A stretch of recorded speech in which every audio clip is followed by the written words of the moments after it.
الذي تساءلون به والأرham innallaha kana 'alaikum raqiba ya ayyuhalladzina amanu taqullaha wa qulu qawlan sadida yuslih lakum a'malakum wa yaghfir lakum dunubakum wa may yuti'illaha wa rasulahu faqad faza fawzan 'azima amma ba'd fa inna asdaqal hadits kitabullah wa khairal hadi Muhammadin sallallahu alaihi wasallam wa syarrul umuri muhdatsatuha wa kullu muhdatsatin bid'ah wa kullu bid'atin dalalah wa kullu dhalalatin finnar. Allahumma shalli wa sallim ala Muhammadin wa ala alihi wa sahbihi wasallam. Bapak dan Ibu jamaah yang dimuliakan Allah, syukur alhamdulillah kita panjatkan kehadirat Allah Subhanahu wa taala yang telah melimpahkan rahmat dan karunia kepada kita sehingga pada kesempatan hari ini dengan izin Allah kita dapat melaksanakan salat subuh berjamaah dan dilanjutkan kaji kita pada hari ini. Kita ingin menyampaikan pembahasan tentang pentingnya mengkaji prinsip-prinsip agung Islam. Kenapa menjadi penting bagi kita kaum muslimin untuk mengkaji prinsip-prinsip agung Islam? Agar kita kaum muslimin tidak menjadi muslim yang liberal. Karena sekarang ini banyak kaum muslimin yang terpapar virus liberal, di antaranya mengatakan semua agama itu sama, semua agama itu sejajar, setara, tidak ada agama yang lebih tinggi, dan juga mempropagandakan konsep penyatuan agama, termasuk juga mempropagandakan bolehnya perkawinan lintas agama, termasuk mempropagandakan juga membolehkan perkawinan sesama jenis. Sehingga sudah muncul satu buku judulnya Indahnya Kawin Sesama Jenis. Justru yang menulis tulisan ini adalah anak-anak Fakultas Syariah di salah satu lembaga Islam. Bagaimana anak kita mengkaji syariah, tapi justru malah mengejek-ngejek syariah. Oleh karena itu, Bapak Ibu, pada kesempatan hari ini yang bertepatan hari libur, yaitu hari kelahiran Nabi Muhammad SAW. Hari ini kita ingin menyampaikan bagaimana melihat kondisi umat Islam sekarang ini justru sudah mulai dijauhkan dari contoh Rasulullah SAW, dijauhkan dari Islam, termasuk diantaranya ada sebagian umat Islam yang menggugat Quran. Wah, Quran ini bukan kalamullah, Quran ini adalah produk budaya, rekayasa Utsman bin Affan dan bangsa Quraisy. Maka untuk menjelaskan ini terlebih dahulu saya ingin menyampaikan untuk menyingkap pandangan keagamaan kaum liberal. Baru nanti bagaimana solusinya agar kita tidak menjadi liberal. Kalau liberal itu namanya juga ingin bebas, tidak mau diatur, maunya aturannya sendiri. Nah, oleh karena itu Bapak Ibu, di antaranya kaum liberal ini meruntuhkan dasar-dasar Islam. Yahudi punya program, ada konsep penyatuan agama, ada penyamaan agama.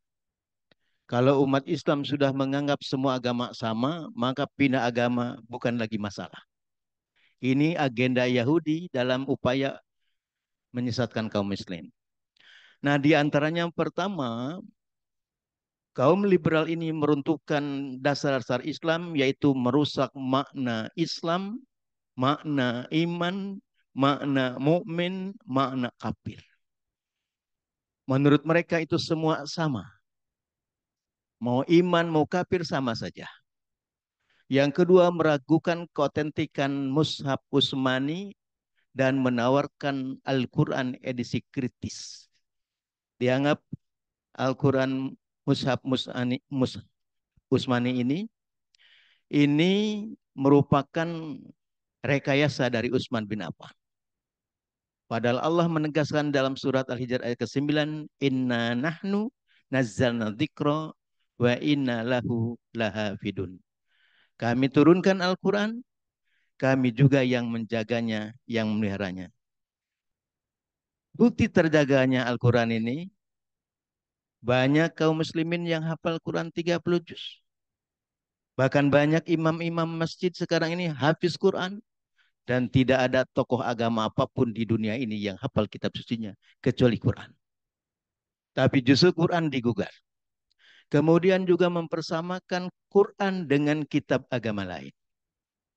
Nah, Yahudi dalam program penyatuan agama ini, Bapak dan Ibu, ingin mencetak satu kitab, menggabungkan kitab Taurat, kitab Jabur, dan kitab Quran disatukan dalam satu kitab.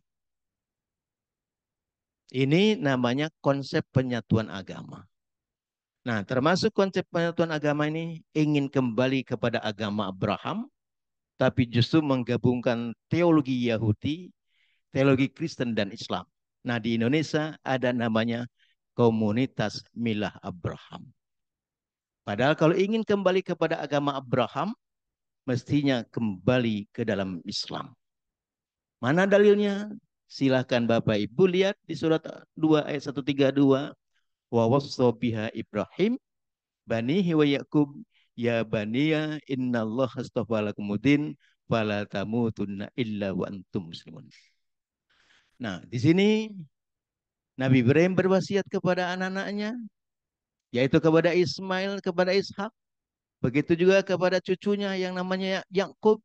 Nah, Yakub inilah yang dikenal dengan nama Israel. Apa yang diwasiatkan oleh Nabi Ibrahim dan oleh Nabi Yakub kepada anak dan keturunannya? Peganglah agama ini dan jangan kalian mati kecuali dalam memeluk Islam. Bapak Ibu yang berbahagia, selanjutnya juga mereka meragukan tafsir Al-Quran para ulama salafus saleh. Jadi ingin semua orang bebas menafsirkan Quran. Maka ada sekarang ini profesor doktor mengajar di lembaga Islam lalu mengharamkan poligami tapi menghalalkan perkawinan sesama jenis. Selanjutnya juga meruntuhkan syariat Islam. Selain meruntuhkan syariat Islam juga meruntuhkan otoritas para ulama, sahabat, dan Nabi Muhammad SAW juga digugat. Termasuk mereka juga menyokong kerusakan akhlak, termasuk membolehkan yang namanya orang menjadi seorang pelacur, dianggap ini juga orang yang bermartabat karena dapat memberikan nafkah kepada keluarganya. Nah, kita lihat salah satunya, kalau Bapak Ibu misalnya di situs jaringan Islam liberal tertulis dengan nama Allah, Tuhan pengasih, Tuhan penyayang, Tuhan segala agama. Jadi seolah-olah Allah itu menurunkan berbagai macam agama. Pada Allah tegaskan dalam surat 3 ayat ke-19, Inna dina indallahil Islam. Sesungguhnya agama yang diridhoi di sisi Allah hanyalah Islam. Ini pernyataan Allah. Bapak Ibu yang berbahagia, nah kita akan lihat bagaimana pandangan kaum liberal sekarang ini. Antara lain Nabi Ibrahim membawa agama Yahudi, Nasrani, dan Islam. Inilah yang disebut dengan konsep penyatuan agama. Ada imam besar masjid juga beranggapan ya bahwa Nabi Ibrahim membawa 3 agama. Yahudi, Nasrani, dan Islam. Apakah benar Nabi Ibrahim membawa 3 agama? Silakan lihat surat 2 ayat 132, lihat surat 3 ayat 67 yang bunyinya maka Ibrahim Yahudian wala Nasranian walakin kana hanifa muslima wa makana minal musyrikin. Ibrahim bukan Yahudi, bukan pula Nasrani, melainkan yang hanif, yang lurus, dan Ibrahim seorang muslim dan tidak termasuk orang yang musyrik. Asbabnya turun ayat ini berkaitan dengan perdebatan antara rahib Yahudi dengan Nasrani dari Najran. Kata rahib Yahudi, Ibrahim beragama Yahudi. Lalu kata orang Nasrani dari Najran, tidak. Dia beragama Nasrani. Mereka berdebat di hadapan Rasulullah, turun ayat ini. Maka tidak benar kalau Nabi Ibrahim membawa agama Yahudi, Nasrani, dan Islam. Yang benar Nabi Ibrahim hanya mewasiatkan Islam. Kemudian Bapak Ibu, semua agama itu sama di mata Tuhan, setara, sejajar, tidak ada agama yang lebih tinggi. Inilah yang dikenal dengan menganut teologi pluralis, pahamnya dikatakan namanya pluralisme agama. Bahwa semua agama itu sama. Tidak ada agama yang lebih unggul. Pada Rasulullah SAW menegaskan, Al-Islamu ya'lu wa la yu'la alaih. Maka Majelis Ulama telah mengeluarkan fatwa dan hukumnya haram bagi umat Islam meyakini semua agama itu sama. Pertama mengacu kepada surat Al-Imran ayat 19, Inna dina indal Islam. Sesungguhnya agama yang diridhoi di sisi Allah hanyalah Islam. Dipertegas lagi oleh Allah dalam surat Al-Imran ayat 85, wa may yabtaghi ghairul islami dinan fala yuqbala minhu wa huwa bil akhirati minal khasirin. Barang siapa mencari agama selain agama Islam, maka sama sekali tidak akan terima oleh Allah dan di akhiratnya termasuk orang yang merugi. Jadi kalau ada orang Muslim mengatakan semua agama sama, dia bisa keluar dari akidah Islam. Jadi tidak bisa dianggap sepele. Kemudian Bapak Ibu, juga kelompok liberal ini meyakini bahwa kebenaran itu adalah relatif. Itulah namanya yang dikenal dengan pahamnya relativisme kebenaran. Sepanjang dia manusia, kebenarannya adalah relatif. Nah, pertanyaannya, Rasulullah itu manusia apa bukan? Kalau Rasulullah manusia, berarti kebenarannya adalah relatif. Maka akhirnya Quran pun relatif kebenarannya. Nah, ini bahayanya dari gerakan yang mengusung paham liberal ini. Bahkan ada seorang profesor doktor mengatakan pindah agama bukan murtad, tapi menemukan kesadaran baru dalam beragama. Bapak Ibu bayangkan, orang pindah agama bukan murtad. Ini kesadaran baru dalam beragama. Ini dinyatakan oleh seorang profesor doktor, pernah jadi rektor di salah satu lembaga atau perguruan tinggi agama Islam. Ini tantangan di akhir zaman ini.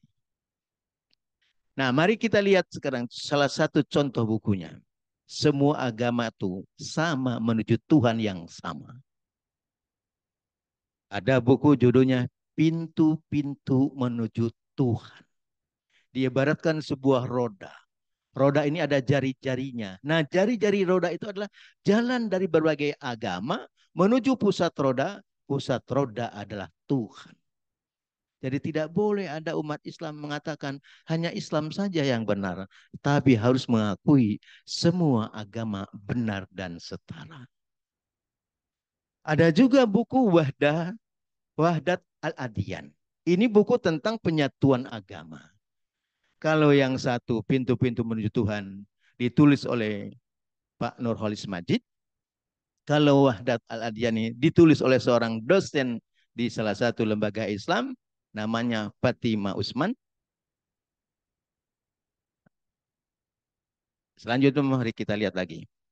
Bagaimana orang-orang liberal ini mempropagandakan kawin sesama jenis. Dan mempropagandakan kawin berbeda agama. Majelis Ulama Indonesia sudah 2 kali keluarkan fatwa tentang haramnya kawin berbeda agama. Tapi ternyata muncul buku fikih lintas agama yang mempropagandakan bahwa boleh muslimah nikah dengan laki-laki non-muslim. Karena itu dulu dilarang ketika terjadinya peperangan. Jadi kalau kondisinya sudah aman, tidak ada halangan muslimah kawin dengan non-muslim. Nah, ini di sini propaganda perkawinan berbeda agama. Oleh karena itu menurut kaum liberal, mereka tak butuh agama dan bertuhan. Yang penting mengedepankan perilaku humanisme. Ini Bapak Ibu, indah kelihatannya. Ini Yahudi punya program. Sehingga kita juga agak bingung juga. Tidak bisa membedakan mana yang menyangkut masalah akidah, mana yang menyangkut masalah yang berkaitan dengan muamalah, sudah campur aduk sekarang. Kemudian kaum liberal itu sudah ada yang mengkampanyekan tanpa agama kita bisa bermoral dan beretika. Jadi ateis tidak masalah. Yang penting dia lebih bermoral daripada perang beragama. Kita lihat ini contoh. Tadi ada buku Fikih Lintas Agama yang mempropagandakan bolehnya kawin beda agama. Tim penulisnya sudah jelas, kita lihat dulu bukunya dulu. Nah ini bukunya ya, buku Fikih Lintas Agama. Tim penulisnya ada Nurholis Majid, Dr. Kausar Ajhari Nur, Komarudin Hidayat, Masdar F. Masuri, Jainun Kamal. Ini tim penulis buku tentang fikih lintas agama. Yang membolehkan kawin beda agama. Maka muncullah propaganda boleh kawin beda agama ini, diantaranya perkawinan seorang muslim dengan wanita Konghucu, Pak. Boleh nggak nikah wanita Konghucu dinikahi oleh laki-laki muslim?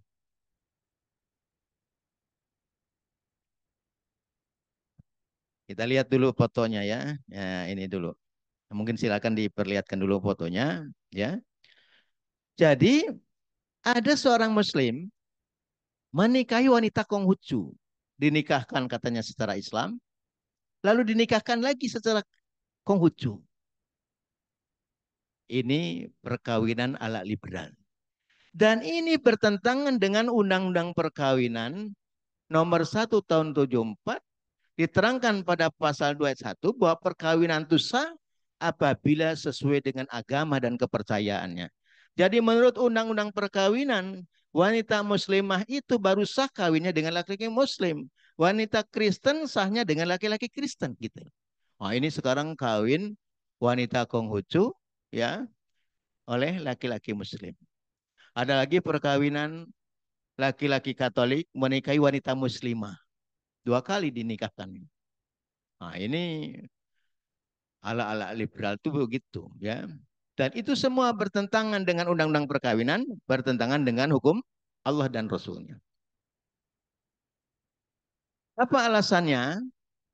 Alasannya misalnya dijelaskan bahwa soal pernikahan laki-laki non-muslim dengan wanita muslim merupakan wilayah ijtihadi dan terikat dengan konteks tertentu, diantaranya konteks dakwah Islam pada saat itu. Yang mana jumlah umat Islam tidak sebesar saat ini, sehingga pernikahan antar agama merupakan sesuatu yang dilarang. Karena kedudukannya sebagai hukum yang lahir atas proses ijtihad. Maka amat dimungkinkan bila dicetuskan pendapat baru bahwa wanita muslimah boleh menikah dengan laki-laki non-muslim. Kami banyak menangani kasus Bapak Ibu. Orang yang banyak murtad itu salah satunya wanita yang dinikahi oleh laki-laki non-muslim. Karena dalam ketentuan di agama mereka, boleh, misalnya ketentuan di Katolik, boleh nikah dengan yang non-Katolik asal saja memenuhi syarat hukum gereja. Apa syaratnya? Yang pertama, harus nikah di gereja. Yang kedua, kalau nanti punya anak, harus dididik, dibaptis secara agama mereka. Makanya sudah banyak contoh-contoh. Nah, di sini salah satunya upaya pemurtadan itu lewat perkawinan berbeda agama. Misalnya kita lihat lagi, bagaimana pandangan Mas Ulil Absor. Larangan kawin beda agama dalam hal ini antara perempuan Islam dengan lelaki non-Islam sudah tidak relevan lagi. Kemudian kata Profesor Musdah Mulia, jika kita memahami konteks waktu turunnya ayat surat 60 ayat ke-10 yang menjadikan dasar dari para ulama seluruh dunia, mutlak wanita muslimah haram dinikahi oleh laki-laki non-muslim, mengacu kepada surat 60 ayat ke-10, apa kata Profesor Siti Musdah ini? Jika kita memahami konteks waktu turunnya ayat itu, Larangan ini sangat wajar mengingat kaum kafir Quraisy sangat memusuhi Nabi dan pengikutnya. Waktu itu konteksnya adalah peperangan antara kaum mukmin dengan kaum kafir. Jadi larangan melanggengkan hubungan yang dimaksudkan agar dapat diidentifikasi secara jelas mana musuh, mana kawan. Jadi alasannya katanya dulu Rasulullah mengharamkan wanita muslimah dinikahi oleh laki-laki non-muslim itu lagi terjadi peperangan. Jadi kalau kondisinya sudah aman seperti di Indonesia, tidak ada masalah. Coba kita uji Pak pendapat ini. Seandainya di Irak pagi-pagi terjadi peperangan, maka perkawinan beda agama hukumnya haram. Tapi siang hari damai, boleh. Sore hari perang lagi, haram lagi. Apa begitu? Nah, ini cara berpikirnya kaum liberal. Nah, kalau Bapak mau lihat perkawinan yang dua kali tadi, ini perkawinan pertama dinikahkan wanita Konghucu dengan Muslim itu, laki-laki Muslim di secara Islam, langsung dinikahkan lagi di Kelenteng. Ya, saya pernah diwawancara pada saat itu. Begitu juga seorang Ahmad Nurlis juga diwawancara yang menikah dengan wanita Konghucu. Bagaimana Anda kok menikah dengan wanita Konghucu? Dan bagaimana nasib anak Anda nanti soal agamanya? Apa jawabannya? Kalau anak saya nanti, terserah anak saya nanti. Mau jadi Kristen, mau jadi Hindu, mau jadi Konghucu, jadi Islam. Coba Bapak bayangkan. Ada seorang Muslim, alumni pesantren, punya anak, terserah anaknya mau jadi apa agamanya. Karena berpandangan semua agama sama. Maka ini bahayanya. Nah, kita langsung saja diantaranya kita masuk tadi berpindah agama tidak murtad. Kalau kata Sumanto Tobi dalam buku berjudul Lobang Hitam Agama, Pak, judul bukunya Lobang Hitam Agama. Katanya nanti di sorga telah menunggu banyak orang. Antara lain Yesus, Muhammad, sahabat Umar, Gandhi, Luther, Abu Nawas, Romo Mangun, Bunda Teresia, Berindopa, Munir, Udin, semuanya sudah masuk surganya Tuhan. Nggak ada yang masuk neraka, Pak. Jadi kalau gitu orang masuk surga tidak perlu masuk Islam.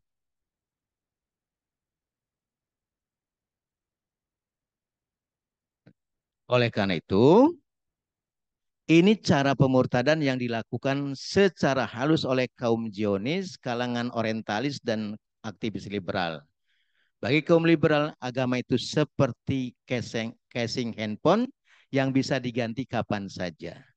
Jadi yang beda menurut mereka, agama itu hanya aspek lahiriahnya saja, hakikatnya sama, sama-sama menuju Tuhan yang sama.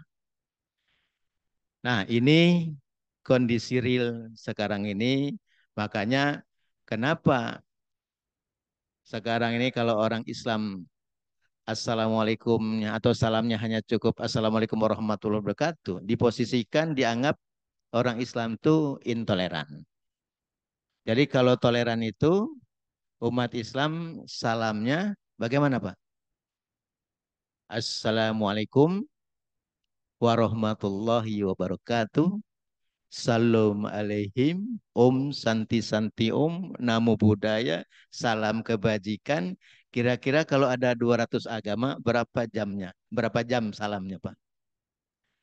Nah, Alhamdulillah Bapak Ibu, Majelis Ulama Indonesia belum lama ini mengadakan istima seluruh Komisi Fatwa seluruh Indonesia dengan ormas-ormas Islam, lalu membahas tentang hukumnya salam agama-agama.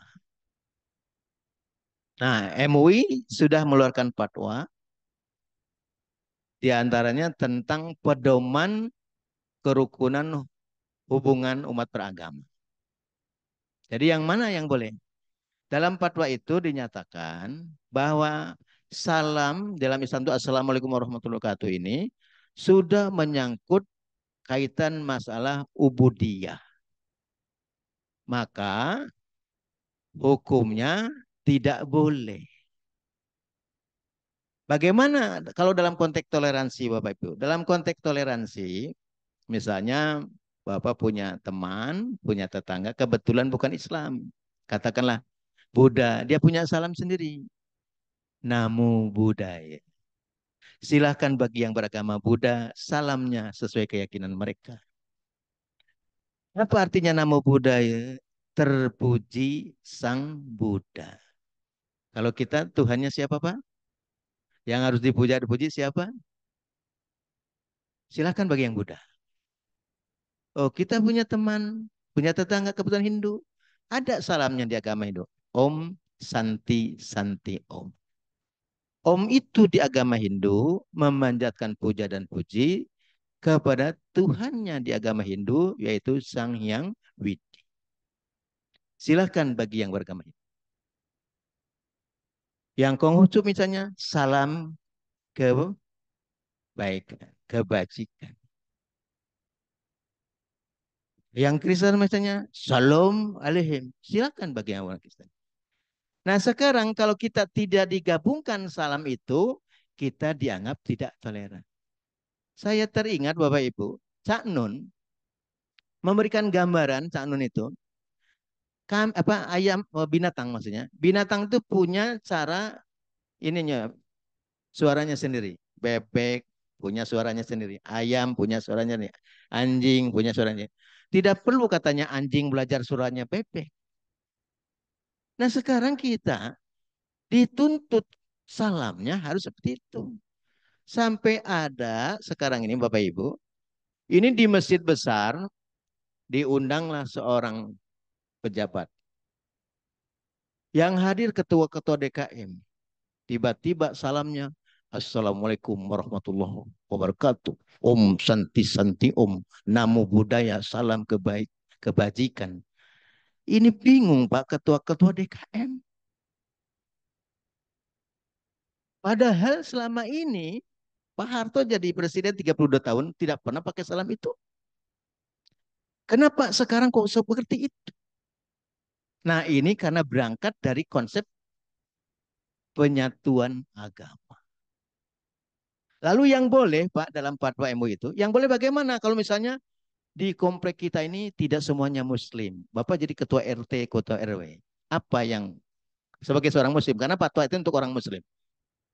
Nah kata di dalam fatwa itu, yang boleh itu kalau ada berbeda agama di masyarakat itu, yang dibolehkan dalam fatwa MUI ini cukup dengan Assalamualaikum atau salam nasional. Misalnya selamat pagi, selamat siang.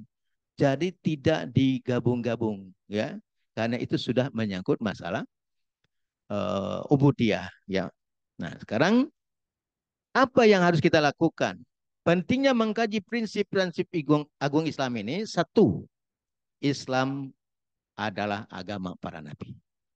Ya. Yang kedua, kebenaran datang dari Allah.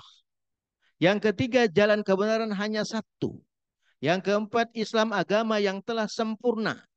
Yang kelima, Nabi Muhammad SAW penutup Nabi dan Rasul. Kemudian yang keenam, Al-Quran adalah kitab suci yang sempurna. Yang ketujuh, wajib menerima sunnah Nabi. Yang kedelapan, Nabi penafsir Al-Quran dan As-Sunnah harus dipahami dengan pemahaman yang benar. Sembilan, halal dan haram apa yang diharamkan dan dihalalkan oleh Allah dan Rasulnya. Yang kesepuluh, seluruh syariat Islam, syariat Allah, keadilan, kemaslahatan, kemudian Al-Quran dan As-Sunnah harus dipahami dengan pemahaman yang benar, kewajiban berhukum dengan hukum Allah, dan ahlul kitab itu adalah al-Yahud wa Nasara. Sekarang ada orang liberal mengatakan bahwa ahlul kitab itu Pak semua orang yang memiliki kitab. Jadi bukan hanya Yahudi Nasara saja. Nah kita akan lihat ya. Pertama Bapak Ibu, kenapa menjadi penting mengkaji prinsip-prinsip agung Islam? Pertama, setiap Muslim wajib meyakini Islam itu agama para nabi. Tadi dalilnya ada di surat Al-Baqarah ayat 132 ya. Wa wasobiha Ibrahim banihi wa Yaqub ya baniya innallaha astafa lakumuddin fala tamutunna illa wa antum muslimun. Nah, ini yang pertama dalilnya ya. Ada di surat 2 ayat 132. Sementara Buya Sakur pernah mengatakan bahwa Nabi Muhammad SAW tidak membawa agama baru, tapi membawa sekte baru dari agama Nasrani. Ini Bapak pernah dengar nggak? Tapi sekarang beliaunya sudah wafat. Semoga Allah mengampuni ya tentang ceramah-ceramah beliau yang bikin kita ini juga ya. Beliau ini pernah mengatakan bahwa Nabi Muhammad SAW tidak membawa agama baru, tapi membawa sekte baru dari agama Nasrani. Ini tidak benar, Pak. Yang benar itu justru agama Nasrani adalah sekte baru dari Yahudi. Nah, Nasrani ini kitabnya separohnya punya Yahudi. Jadi kalau Bapak lihat kitab suci agama Nasrani itu, yang disebut Bible itu ada perjanjian lama, ada perjanjian baru. Nah, perjanjian lama itu punya Yahudi murni. Nah, yang asli yang Nasrani perjanjian baru. Digabung jadi kitab Bible atau yang disebut Alkitab. Jadi yang benar itu bukan Islam yang diwali Nabi Muhammad itu merupakan sekte dari agama Nasrani. Ini tidak benar. Tapi Islam yang dibawa oleh Rasulullah SAW adalah ad-din yang Allah turunkan. Bukan bagian daripada sekte Nasrani.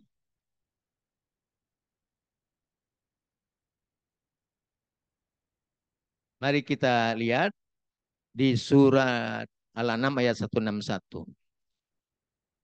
Katakanlah wahai Muhammad, sesungguhnya Tuhanku telah memberiku petunjuk ke jalan yang lurus, agama yang benar, agama Ibrahim yang lurus, dan Ibrahim tidak termasuk orang yang musyrik.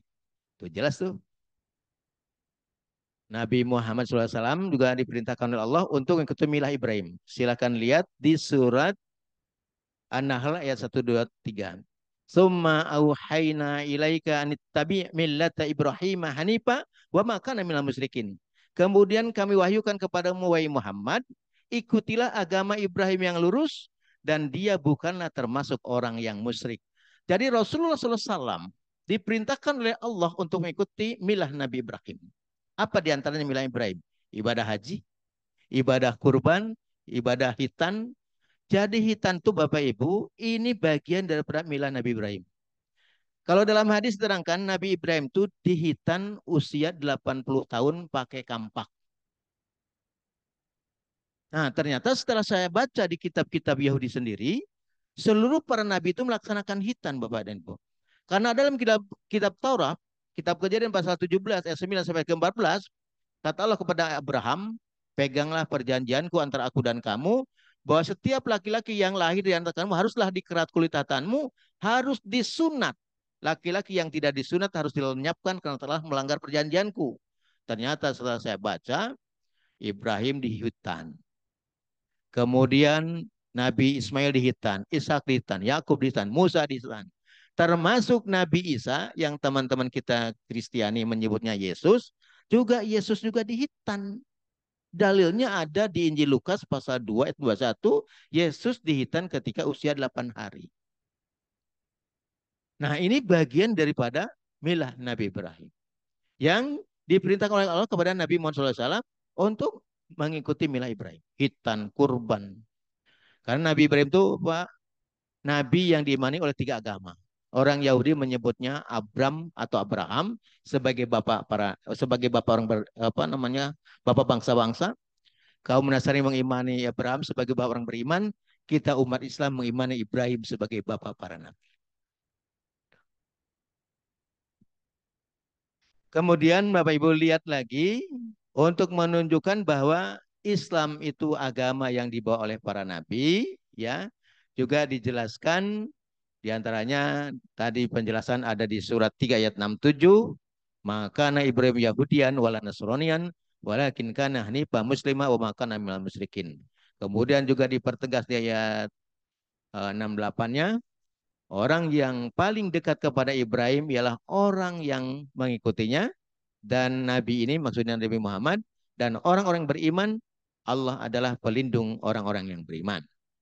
Maka dipertegasnya di dalam surat Al-Imran ayat 95, qul sadaqallah fattabi'un. Fattabi'uni millata Ibrahim hanifa wa ma kana minal musyrikin. Katakanlah benar apa yang difirmankan Allah, maka ikutilah agama Ibrahim yang lurus dan bukanlah dia termasuk orang-orang yang musyrik.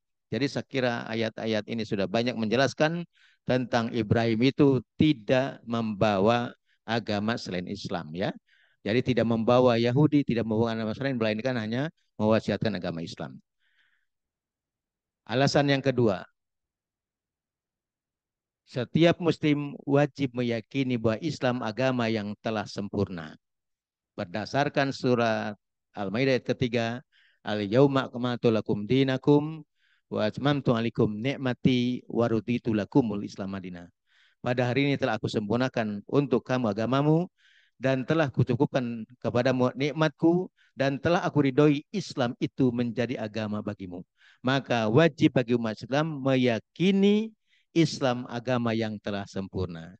Jadi Bapak dan Ibu, tidak perlu menambah-nambah ajaran yang bukan dari Islam, tidak perlu menambah doa yang bukan dari Islam, tidak perlu menambah salam agama-agama dari Islam.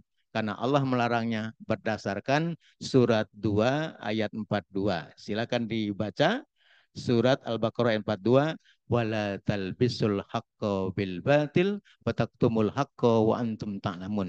Jangan kalian campur adukan yang hak, yang benar dengan yang batil, padahal kalian tahu yang benar tapi kalian sembunyikan. Ayatnya pendek tapi maknanya sangat luas. Jadi tidak boleh Bapak dan Ibu menggabungkan salam Islam dengan salam agama-agama yang lain.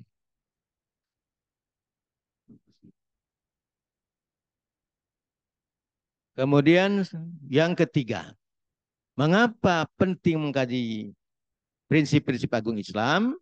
Maka yang ketiga, setiap muslim wajib meyakini kebenaran itu datang dari Allah. Sementara orang liberal mengatakan kebenaran itu adalah relatif. Mana dasar dalilnya? Silahkan lihat surat Al-Baqarah ayat 147. Al-haqqu min rabbika fala takunanna minal mumtarin. Bahwa kebenaran itu datang dari Tuhanmu, maka janganlah sekali-kali engkau, wahai Muhammad, termasuk orang-orang yang ragu. Jadi kebenaran itu mutlak. Kebenaran datang dari Allah, bukan relatif. Apa kata Buya Sakur? Bahwa Nabi Muhammad SAW tidak pernah merasa benar. Coba Pak. Nabi Muhammad katanya tidak pernah merasa benar. Kira-kira kalau gitu Nabi Muhammad ragu sama Islam. Lalu beliau mengatakan bahwa kalimat tauhid adalah kalimat persatuan, bukan kalimat la ilaha illallah. Bahwa kalimat la ilaha illallah jadi kunci masuk surga, tidak masuk akal.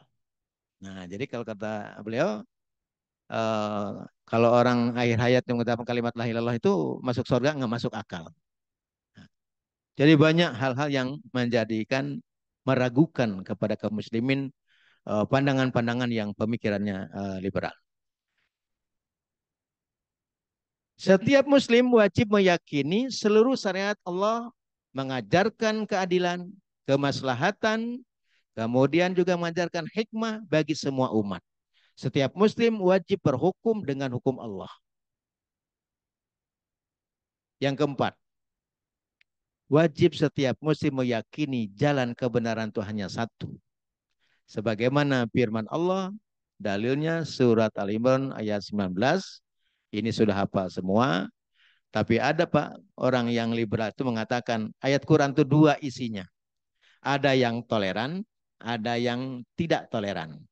Yang toleran mana? Ayat misalnya la ikraha fiddin. Ini ayat toleran.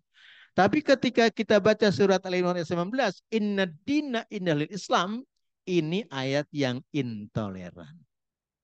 Jadi ada ayat yang halus, ada ayat yang apa? Kalau sebaliknya dari halus. yang keras ya itu ya. Jadi kalau ada ustadz khutbah Jumat, ini sempat diteliti katanya di Jakarta ini, ketika ustadznya baca inna dina indal Islam wa may yabtagi ghairil Islam dinan walaik wala minhu wa huwa fil akhirati minal khasirin. Wah, ini ustadz ini bacanya ayat-ayat radikal. Maka akhirnya dicaplah ustadznya ustadz radikal. Akhirnya muncullah definisi, terpaparlah masjid radikal. Sehingga ada di Jakarta itu masjid-masjid yang terpapar radikal. Untungnya Pak Yusuf Kala membantah. Tidak ada yang namanya masjid radikal. Bagaimana kok masjid bisa radikal? Nggak tahu masjid Darussalam ini masuk yang masjid radikal apa bukan ini? Ini repot Pak sekarang ini.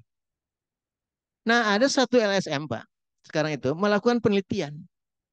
Kota ini tolerannya tinggi, kota ini tolerannya rendah.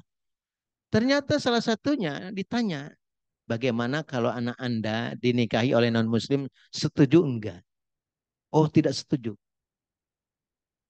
Bapak ini intoleran. Bagaimana kalau anak Anda pindah agama, setuju enggak? Tidak, intoleran. Coba Bapak ini. Saya mau tanya sama Bapak dan Ibu di sini. Kira-kira putri Bapak pindah agama setuju atau enggak? Nah, berarti Bapak tidak toleran. Jadi sekarang tuh kita digiring supaya umat Islam tuh toleran terhadap semua semua macam gitu ya, segala macam. Terhadap kesesatan harus toleran. Misalnya ada orang aku jadi nabi. Ini harus toleran. Terhadap LGBT juga harus toleran. Bahaya Pak kita. Digiring ke arah situ sekarang kita. Nah kalau tidak setuju, capnya intoleran.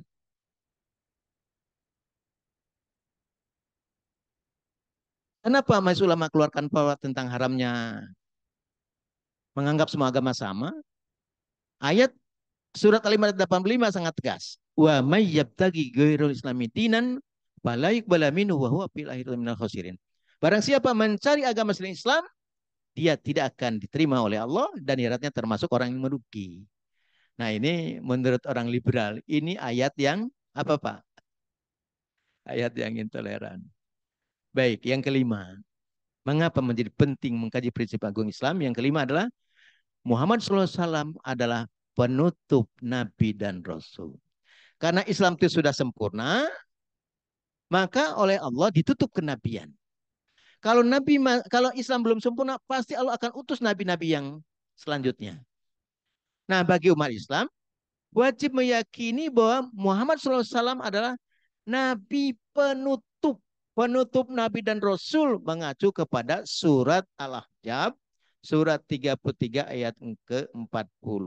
Maka Muhammadun abadim mirijalikum walakin Rasulullah wa khataman nabiyyin. Muhammad itu bukanlah bapa dari seseorang di antara kamu, tetapi dia adalah utusan Allah dan penutup para nabi. Nah ini Pak, harus menjadi keyakinan setiap muslim bahwa tidak ada lagi nabi dan rasul setelah Rasulullah SAW. Dalam hasil kajian di Majelis Ulama, yang paling banyak aliran-aliran yang menyimpang itu mengaku jadi nabi. Pakai dalil Quran Pak. Mana ayatnya yang dipakai dalilnya? Surat As-Sof ayat ke-6. Wa izqala Isa bin Maryam ya bani Israel inni rasulullah ilaikum musaddiqal lima baina yadayya minat Taurat wa mubasyyiran bi rusul yati min ismuhu Ahmad. Nah itu, dan ingatlah ketika Isa putra Maryam berkata, "Hei Bani Israel, aku ini Rasul kepada kalian, membenarkan kitab sebelum itu Taurat dan memberi kabar gembira," kata Nabi Isa, "nanti setelah aku akan datang Rasul ismuhu Ahmad." Nah, kalau dalam tafsir Quran versi Ahmadiyah, yang dimaksud Ahmad itu pendiri jemaat Ahmadiyah. Padahal yang dimaksud Ahmad siapa, Pak? Nah, ternyata ayat inilah dipakai dalil oleh orang-orang yang aku jadi nabi. Contoh, Ahmadiyah punya keyakinan Mirza Ghulam Ahmad jadi nabi, jadi rasul. Di Bandung tukang cukur ada ngaku rasul, namanya Ahmad Sayuti. Di Tegal ada ngaku Rasul namanya Ahmad Saifuddin. Ada juga di Tasik ngaku Rasul namanya Ahmad Sulaiman. Sehingga syahadatnya berubah. Asyhadu an la ilaha illallah wa asyhadu anna Ahmad Sulaiman Rasulullah. Begitu juga ada yang ngaku Rasul, yaitu kelompok Al-Qiyadah Al-Islamiyah, namanya Ahmad Musodek, dapat wahyu di Gunung Bunder. Ya. Bertemu dengan Warokoh Binopal, namanya Robert Paul Walean. Alhamdulillah saya bertemu Pak dengan Warokoh Binopal versi Indonesia. Nah itu pakai dalil itu. Jadi rata-rata orang ngaku rasul namanya Ahmad. Mohon maaf kalau di sini ada nama Ahmad, sudah tidak ada lowongan jadi nabi Pak. Karena sudah ditutup. Pak Haji Jahrul nggak ada lagi lowongan. Jadi jangan melamar menjadi nabi Pak, sudah ditutup.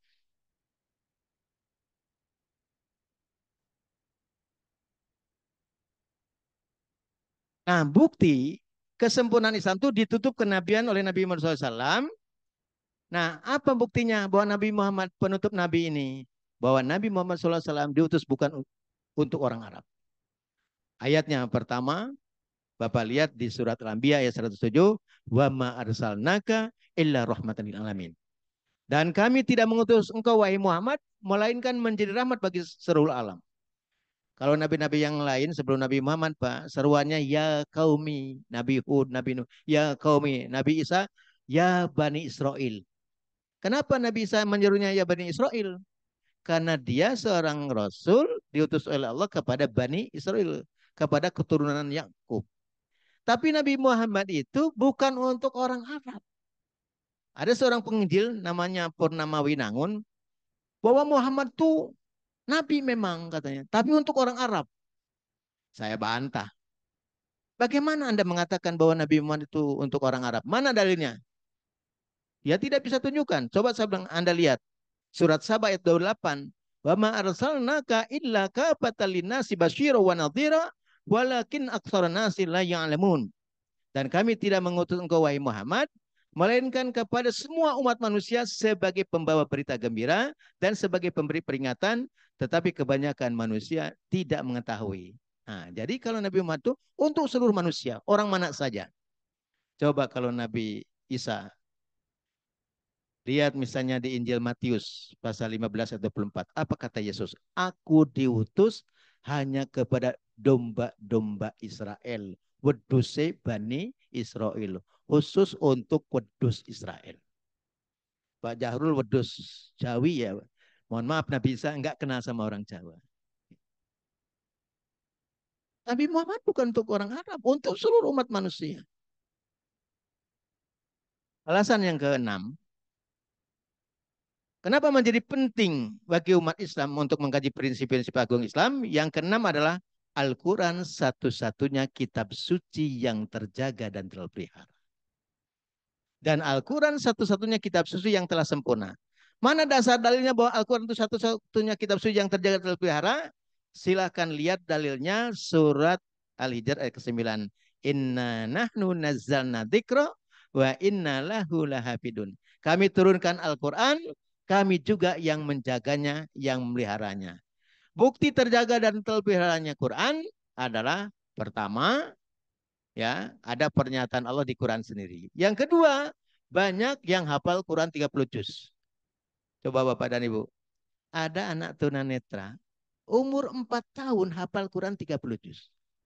Di Palestina, anak-anak di Palestina itu para penghafal Quran. Itu yang dibunuh oleh Zionis Yahudi itu para penghafal Quran. Sekarang ada seorang bapak umur 75 tahun Pak, ingin hafal Quran 30 juz, mampu menghafal Quran 30 juz. Saya ditanya sama Pak Robert Walean. Robert Walean ini seorang yang ngaku jadi warokoh binopalnya Ahmad Mosodek. Jadi Ahmad Mosodek waktu dapat wahyu di Gunung Bunder bertemu dengan warokoh binopal namanya Ahmad Mosodek. Dia tanya saya kepada saya gini, Ustadz, apakah Tuhan Allah hanya mampu menjaga Quran lalu tidak mampu menjaga kitab Taurat dan kitab Injil? Saya jawab, Pak Robert, kami umat Islam meyakini Quran adalah kitab suci yang terpelihara karena di Quran ada pernyataan Allah. Kami turunkan Al-Quran, kami juga yang menjaga yang benar. Yang kedua, banyak umat Islam yang hafal Quran 30 juz. Yang ketiga, Quran dibaca dalam bahasa aslinya, bahasa Arab. Sekarang saya balik bertanya kepada Pak Robert. Apakah ada di dalam kitab Taurat dan kitab Injil pernyataan Allah, kami turunkan kitab Taurat kepadamu wahai Musa, kami yang menjaganya yang melarannya. Pak Robert tidak bisa tunjukkan. Apakah ada pernyataan Allah kepada Nabi Isa, kami turunkan kitab ini kepadamu dan kami juga yang menjaganya yang melarannya? Mana ayatnya? Tidak bisa menunjukkan. Yang kedua pertanyaan saya, apa ada teman-teman Pak Robert yang hafal kitab suci Pak Robert sendiri? Tidak ada yang mampu. Tapi ada seorang pastor dari kota Nazaret, namanya Anis Soros, menantang dialog kepada Ahmad Didat. Oleh Ahmad Didat dihadapi. Ahmad Didat gunakan Quran, Anis Soros gunakan kitab Injil dalam bahasa Arab. Kata Ahmad Didat apa? Walaupun tulisannya sama-sama tulisan Arab, tidak bisa mengimai Al-Quran. Akhirnya Soros sadar, ternyata memang Quran berbeda. Tapi kata Soros, tunggu, kami akan membuat Al-Quran yang asli. Maka selama 7 tahun, 7 tahun, lewat proyek Omega 2000, Soros akhirnya membuat Al-Quran yang asli, kata dia, yang diberi nama Al-Furqanul Haq. Kalau diterjemahkan artinya Al-Quran yang benar, dibikinlah 77 surat. Nama surat-suratnya pun diawali suratul Fatihah. Surat kedua suratul Mahabbah. Surat ketiga surat An-Nur. Ada surat Al-Qadar, ada surat Anbiya, ada surat Al-Maidah. Nama suratnya sama, Pak. Nama-namanya diantaranya. Pakai basmalah juga. Cuman basmalahnya bukan Bismillahirrahmanirrahim, tapi Bismil Abi, Al-Kalimah, Ar-Ruh, Al-Ilah, Al-Wahid, Al-Auhad. Itu basmalah di Quran palsu. Surat Al-Qadarnya berbunyi, Inna anzalnahu bil haqqi fi wamdatil fajri fi saatil qadri nuron lidolin wa hudalinas fi kulli asrin furqanun hakun wa kulun paslun fi kulli amrin. Ini surat Al-Qadar palsu. Jadi kalau ada imam baca surat ini, kira-kira mau diapain imam ini? Tapi ada juga Pak, nama suratnya dimiripkan, surat Al-Kafirin, surat Al-Munafikin. Ada nggak surat Al-Kafirin? Nah, kalau anak kita tidak diajari Quran, ini Quran yang benar. Nah, oleh karena itu, Quran kitab suci yang terjadi negara dan Quran kitab yang sempurna. Mana dalilnya Quran kitab yang sempurna? Silakan Bapak Ibu lihat surat Al-An'am ayat 115. Wa tammat kalimatu rabbik sidqan wa adlan la mubadila li kalimatihi wa huwa samil alim.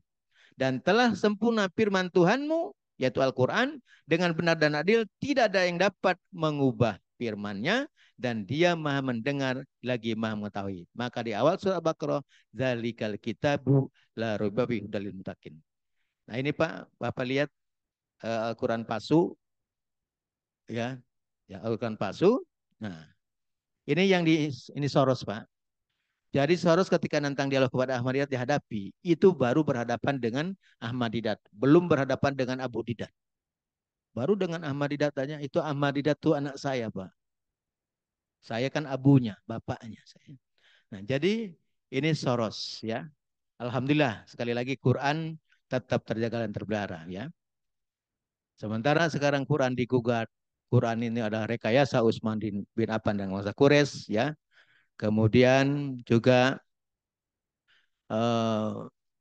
dianggap Quran yang kita miliki ini katanya bukan kalamullah. Nah, orang liberal Pak menulis buku Al-Quran yang ada sekarang Mushaf Utsmani 70% bukan kalamullah. Jangankan 70% Pak kita menganggap bukan kalamullah, satu ayat, satu kalimat saja kita tolak Al-Quran, kufur, murtad ya. Karena Quran dari mulai surat Al-Fatihah sampai surat An-Nas itu adalah kalamullah. Nah, mari kita lihat. Lalu yang terakhir, ya, yang terakhir bahwa kaum liberal mengatakan semua agama sama, mengutip surat 2 ayat 62. Innalladzina amanu walladzina hadu wa nasara wassabiin man amana billahi wal yaumil akhir wa amila sholihan falahum ajruhum inda rabbihim wala khaufun alaihim wala hum yahzanun. Ayat inilah dipakai dalil oleh orang-orang liberal bahwa semua agama akan masuk surga, sehingga nanti di surga akan berdampingan sebagaimana pandangan yang tadi dijelaskan bahwa sekarang sudah banyak menunggu di surga, antara ini ada Yesus, Muhammad, Sobat Umar, Gandhi, Luther, segala macam, itu mengutip ayat ini. Ini perlu kami jelaskan supaya tidak keliru. Sesungguhnya orang-orang yang beriman, orang-orang Yahudi, orang-orang Nasrani, dan orang-orang Sabi'in, siapa saja di antara mereka yang benar beriman kepada Allah dan hari akhir, dan melakukan kebajikan, mereka mendapat pahala dari Tuhannya, tidak ada rasa takut pada mereka, dan mereka tidak bersedih hati. Ini yang ditafsirkan oleh mereka, dalil bahwa semua agama itu semuanya akan masuk surga. Nah, penjelasannya bagaimana? Nah, mari kita lihat ya. Dan sebelum menjelaskan ini yang terakhir, yang ketujuh, setiap muslim wajib meyakini bahwa Ahlul Kitab adalah Yahudi dan Nasrani, ya. Jadi bukan semua yang memiliki kitab. Kalau orang liberal, semua yang punya kitab itu Ahlul Kitab. Tidak. Para ulama semua sepakat bahwa yang dimaksud Ahlul Kitab itu adalah Al-Yahud wa Nasara. Nah, kemudian dijelaskan bahwa Yahudi dan Nasara ini masuk kategorinya kafir kitabi. Kenapa dicap kafir kitabi? Karena dulunya mereka berakidah tauhid, tapi dalam perjalanannya banyak melakukan kebidahan-kebidahan sehingga menganggap Allah itu punya anak. Kalau kata orang Yahudi, Uzair itu putra Allah. Kaum Nasrani mengatakan Al-Masih ibnullah, yaitu ada di surat 9 ayat 30. Ya, dalilnya ya. Nah, ini mari kita lihat di surat Al-Baqarah ayat ke-6. Innalladzina kafaru min ahlil kitabi wal musyrikin binari jahannam khalidina fiha ulaika hum syarrul bariyah. Sungguh orang-orang kafir dari golongan ahlu kitab dan orang-orang musyrik akan masuk ke neraka jahanam, mereka kekal di dalamnya selama-lamanya. Mereka itu adalah sejahat-jahat makhluk. Jadi menurut Allah, orang kafir itu adalah sejahat-jahat makhluk. Dipertegas juga di dalam surat Al-Anfal ayat 55, Inna ustarad dawab indallahil ladzina kafaru fahum la yu'minun. Sesungguhnya makhluk yang bergerak, yang bernyawa, yang paling buruk dalam pandangan Allah ialah orang-orang kafir karena mereka tidak beriman. Maka tidak bisa disamakan mukmin dengan kafir. Sementara orang-orang yang terpapar virus liberal, mereka menyamakan mau mukmin mau kafir sama saja. Nah, dalam penjelasannya ini kita ada satu poin. Pernah Buya Sakur mengatakan bahwa agama memang berbeda, tidak sama. Tapi agama mana yang masuk surga itu urusan Allah. Sehingga umat Islam tidak boleh klaim surga. Bahwa Islam, Yahudi maupun Nasrani asal beramal soleh masuk surga. Sehingga tidak usah ada agama yang klaim surga. Itu kata Buya Sakur. Repot Pak kalau seperti ini bahayanya. Ya. Nah, oleh karena itu ini penjelasan tentang surat Al-Baqarah ayat 62. Di sini ada 4 golongan. Yang pertama, innalladzina amanu. Sesungguhnya orang-orang beriman. Kira-kira yang muslim di mana posisinya Pak di sini? Yang kedua, hadu, orang-orang Yahudi. Wan nasara, kaum Nasara. Wasabiin, orang-orang Sabiin. Di mana posisi orang Islam? Kok nggak ada di sini? Pertama, innalladzina amanu. Sesungguhnya orang beriman. Syaratnya ya, pertama beriman. Orang muslim yang beriman, ya beriman kepada Allah. Beriman kepada malaikat-malaikatnya. Beriman kepada kitab-kitabnya. Beriman kepada rasul-rasulnya. Nah, oleh mereka ditafsirkan orang Yahudi juga masuk surga. Orang Yahudi bisa masuk surga, syaratnya harus beriman kepada Allah, beriman kepada malaikat-malaikatnya, beriman kepada kitab-kitabnya, beriman kepada rasul-rasulnya. Ini kaitan beriman kepada rasul-rasulnya. Pertanyaannya, ada nggak orang Yahudi yang beriman kepada Allah? Dia harus beriman kepada Nabi Muhammad. Kalau dia tidak beriman kepada Nabi Muhammad, diam. Kafir. Karena Allah mengutus Nabi Muhammad SAW. Siapa di antaranya orang Yahudi yang beriman kepada Allah, kemudian beriman kepada Rasulullah SAW, seperti Abdullah bin Salam. Abdullah bin Salam itu orang Yahudi. Ya, dia beriman kepada Allah, akhirnya beriman kepada Rasulullah SAW, maka dia sudah jadi mukmin. Dia masuk surga. Kalau dia tidak beriman kepada Rasulullah SAW, misalnya kalau secara keyakinan sekarang kita lihat, orang Yahudi percaya Musa Rasul, menolak Nabi Isa. Karena menuduh kata orang Yahudi Nabi Isa itu anak zina, menolak Nabi Muhammad. Kaum Nasoro beriman kepada Nabi Musa, beriman kepada Isa, menolak Nabi Muhammad SAW. Kita umat Islam beriman kepada Musa, beriman kepada Isa, tentu beriman kepada Rasulullah SAW. Tidak membeda-bedakan antara para nabi. Tapi Yahudi, dia tidak mau kepada Nabi, beriman kepada Isa. Kemudian di kaum Nasoro, siapa yang dia beriman kepada Allah, tapi juga harus beriman kepada malaikat-malaikatnya, beriman kepada kitab-kitabnya. Jadi kalau Allah menurunkan kitab Al-Quran kepada Nabi Muhammad SAW, mereka harus beriman. Kalau mereka menolak Quran, kafir. Mau dia Yahudi. Kita lihat kan Nasoro. Misalnya Raja Najasyi. Siapa lagi Pak? Yang latar belakangnya dari Nasrani, kemudian dia beriman kepada Allah, beriman kepada Rasulnya. Kalau di masa di kita sekarang ini, ada misalnya ada Kohdondi. Kohdondi adalah Nasrani. Dia menyatakan beriman kepada Allah, akhirnya beriman kepada Rasul Muhammad SAW. Nah yang begini yang bisa masuk surga. Kalau dia tentunya menjalankan syariatnya. Ya, syariat daripada Rasulullah SAW. Ada Ibu Irene, ada Ahmad Kainama. Dia dari Nasrani. Tapi beriman kepada Rasul Muhammad SAW. Kalau yang belum beriman kepada Rasulullah SAW, dia masih kategorinya kafir. Begitu juga dari kalangan Sobi'in. Nah, jadi syaratnya yang pertama harus beriman, yaitu beriman kepada Allah, tentu juga beriman kepada malaikat-malaikatnya, kepada kitab-kitabnya, dan kepada Rasulnya. Nah, ada seorang profesor sekarang ini mengatakan, rukun iman itu cukup dua saja. Beriman kepada Allah dan hari akhir. Sudah. Padahal rukun iman itu ada 6. Maka dalam kriteria MUI, suatu ajaran dinyatakan sesat itu adalah merubah rukun iman yang 6 atau meyakini rukun iman itu tidak 6, ada 3 misalnya, itu sudah menyimpang.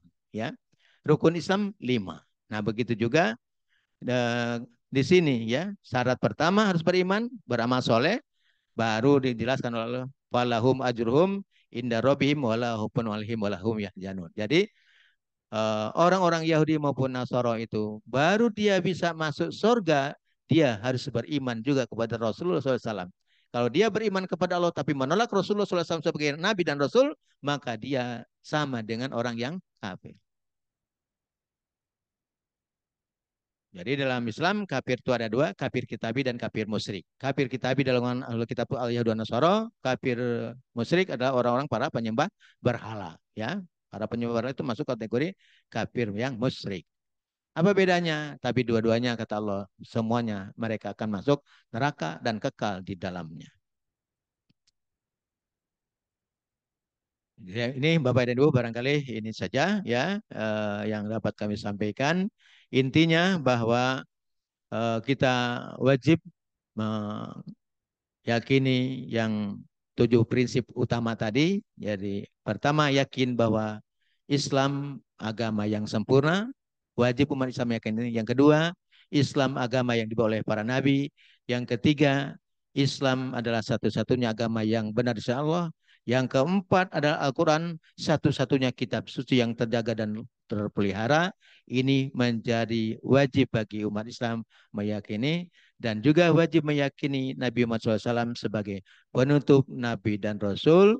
Dan kita juga wajib meyakini bahwa kafir itu terbagi dua, kafir kitabi dan juga kafir musyrik. Yang dimaksud ahlul kitab adalah al-Yahud wa Nasara, dan wajib setiap muslim meyakini bahwa hukum yang diturunkan oleh dan Rasulnya itulah yang wajib diyakini oleh seluruh muslim. Barangkali ini Bapak dan Ibu yang dapat kami sampaikan. Mohon maaf lahir batin kalau ada khilafan kesalahan. Semoga apa yang disampaikan ini tentunya yang benar datang dari sisi Allah, yang salah datang dari pribadi kami yang lemah. Semoga Allah SWT menjadikan kita selalu istiqomah di jalan Allah Subhanahu wa taala. Barangkali ini Bapak dan Ibu yang dapat kami sampaikan. Mohon maaf kalau ini sudah masuk jam 6 ya. Jadi eh, kami ada acara di MUI mengadakan kegiatan di Islamic Center.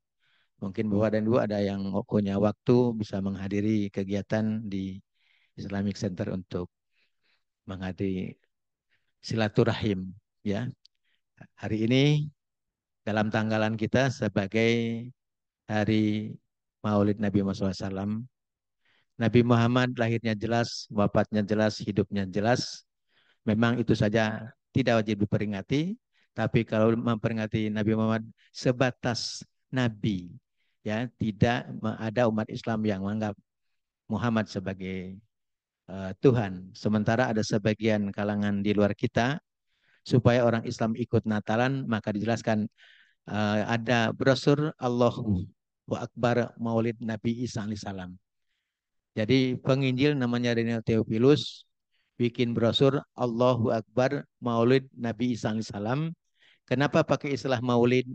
Karena kalau pakai istilah Natal orang Islam tidak mau ikutan Natalan, maka dibikinlah Maulid Nabi Isa. Tapi saya tidak pernah lihat di gereja ada Maulid Nabi Isa, yang ada Natal, hari kelahiran Yesus Kristus sebagai Tuhan dan Juru Selamat, mengacu kepada dalil Injil Lukas pasal 2 ayat 11, hari ini telah lahir Juru Selamat Tuhan Yesus di kota Daud.